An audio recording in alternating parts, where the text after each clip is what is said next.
Pemirsa, gedung Teradron di Kemayoran, Jakarta Pusat hangus dan 22 nyawa melayang. Ini bukan kebakaran biasa, ini adalah bencana industri di sektor teknologi yang kita banggakan sebagai masa depan ekonomi. Korban yang jatuh mulai dari teknisi hingga staf ibu hamil ditemukan meninggal dunia terjebak di lantai atas. Mereka tidak bisa keluar saat asap beracun menguasai gedung hanya dalam hitungan menit setelah ledakan pertama di lantai dasar. Update terbaru, Kapolres Metro Jakarta Pusat Kombes Pol Susatyo Purnomo Condro mengungkapkan bahwa fakta vital mengapa api begitu cepat membesar. Ternyata kantor ini bukan sekedar tempat servis, melainkan juga berfungsi sebagai gudang penyimpanan stok baterai drone. Polisi kini sedang menginvestigasi berapa banyak jumlah baterai termasuk stok yang mungkin baru datang yang disimpan di lokasi pada saat kejadian.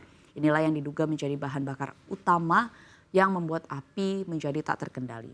Hingga hari ini ada 7 saksi terdiri dari 6 orang karyawan dan 1 warga yang sudah diperiksa dalam penyidikan paralel untuk mencari unsur pidana kelalaian. Fakta menarik lainnya terungkap bahwa ternyata pemilik gedung dan pemilik usaha Teradron adalah pihak yang berbeda. Ini akan memperumit peta pertanggungjawaban soal atau dari aspek hukum soal kelaikan keselamatan gedung. Dan hari ini manajemen Teradron sedang diperiksa intensif soal perhitungan risiko usaha. Kapolres secara spesifik juga melontarkan pertanyaan krusial dalam perusahaan.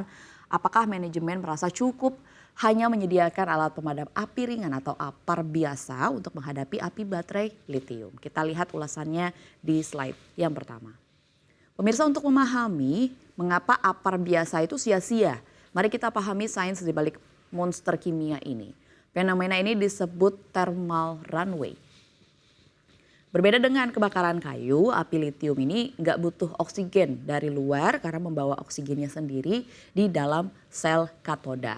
Ketika korsleting terjadi akibat cacat produksi mikro seperti dendrit atau overcharging, katoda terurai dan juga melepaskan oksigen yang akhirnya memicu reaksi berantai dari dalam. Inilah sebabnya api sulit dipadamkan dan tidak bisa menggunakan atau tidak bisa dipadamkan dengan air atau busa biasa yang digunakan oleh pemadam kebakaran. Suhu inti sendiri ini mencapai 1000 derajat Celcius dalam hitungan detik, melelehkan logam pembungkusnya sendiri. Yang paling mematikan adalah sebenarnya gas hydrogen fluoride yang dihasilkan dari ledakan ini. Gas ini tergolong korosif dan sangat beracun bila terhirup. Kalau disingkat adalah HF atau HF, ini bereaksi dengan kelembapan di paru-paru dan menjadi asam fluorida yang bisa membuat gagal nafas. Secara harafiah ini bisa melepuhkan paru-paru dari dalam. Ini menjelaskan mengapa korban di Kemayoran tewas begitu cepat dalam hitungan menit. Pemirsa, kita harus buka mata bahwa apa yang terjadi pada saat ini adalah bagian dari krisis global. Data menunjukkan di tahun 2025 sendiri bisa dikatakan adalah sebagai tahun neraka baterai global bagi industri berbasis baterai. Dari Amerika kita melihat hingga Asia juga banyak kasusnya. Kita mulai dari melihat pola kegagalan sistem yang identik yang merugikan miliaran dolar, bahkan lebih jauh lagi memakan korban jiwa. Mari kita lihat ke belakang di tahun 2025 ini, Januari 2025, gudang penyimpanan baterai terbesar di California, Amerika Serikat meledak akibat overcharge. Pada saat pengujian, ribuan warga dievakuasi karena ada ancaman itu tadi, gas beracun. Kemudian pada September lalu di Seoul terjadi pusat data yang lumpuh total setelah 400 paket baterai UPS meledak karena panas server. Ini membuktikan bahwa bahkan di pusat teknologi tinggi pun di Seoul di Korea Selatan, manajemen suhu pada baterai masih menjadi PR atau tugas besar yang kalau tidak dimanage dengan baik bisa mematikan. Dan jangan lupa ada kasus di Taiwan pada Juli 2025 di mana pabrik Moly Quantum Energy terbakar dan membutuhkan 46 truk pemadam.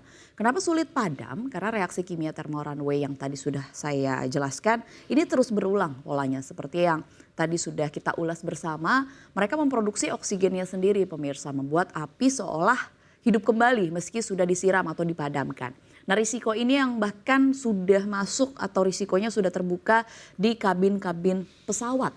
Tahun ini saja Air China dan Air Busan mengalami insiden mendarat darurat akibat powerbank penumpang meledak di udara. Ini adalah peringatan keras bahwa bom waktu bisa saja terjadi di tas Anda pada saat penerbangan.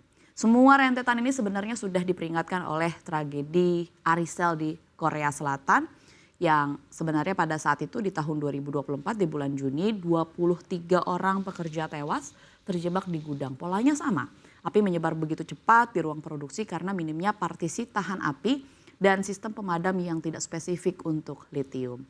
Pemirsa, dunia sudah belajar dengan harga yang mahal. Pertanyaannya sekarang, apakah regulasi di negara kita Indonesia sudah cukup ketat untuk mencegah kita menjadi headline berikutnya dalam daftar kelam ini? Kita lihat jawabannya di slide selanjutnya. Sekarang mari kita mengevaluasi diri. Indonesia sendiri kan kita tahu berambisi menjadi raja baterai dunia. Tapi tragedi ini menjawab tegas bahwa kita belum siap dari sisi safety, dari sisi keselamatan. Pertanyaannya dari Kapolres tentang cukup tidaknya APAR biasa menunjukkan celah yang mendasar dalam regulasi kita.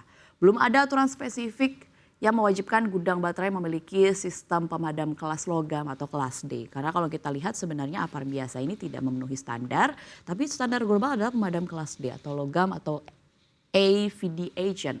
Dan kita tahu bahwa salah satu standarnya juga adalah sensor gas khusus atau dinding tahan api antar rak penyimpanan yang memang menjadi standar biasa, sedangkan di Indonesia hanya ditumpuk biasa seperti kardus. Padahal standarnya adalah seharusnya partisi tahan api. Banyak perusahaan yang masih memperlakukan gudang baterai litium ini seperti penyimpanan kardus biasa, pemirsa. Terutama kalau kita melihat di Indonesia sendiri kan iklim tropis dan panas, ini risikonya pasti berlipat ganda. Pemerintah yang pro hilirisasi pada saat ini kita tahu luar biasa programnya, prioritasnya dari hilirisasi justru harus melihat ini sebagai red flag, harus diperhatikan. Karena fokus investasi nggak boleh mengabaikan nyawa. Perlu ada satgas khusus pengawasan gudang baterai nasional yang tegas untuk menutup fasilitas yang tidak berstandar sebelum gelar perkara kasus serupa terulang kembali. Kemudian juga harus dilakukan audit menyeluruh fasilitas penyimpanan energi. Jangan sampai baterai-baterai ini diperlakukan seperti penyimpanan barang-barang biasa mengingat risikonya akan atau berpotensi memakan korban jiwa. Pemirsa, ini harus menjadi pelajaran yang terakhir yang sudah dibayar dengan harga nyawa. Sudah saatnya perhitungan risiko keselamatan atau safety menjadi prioritas utama.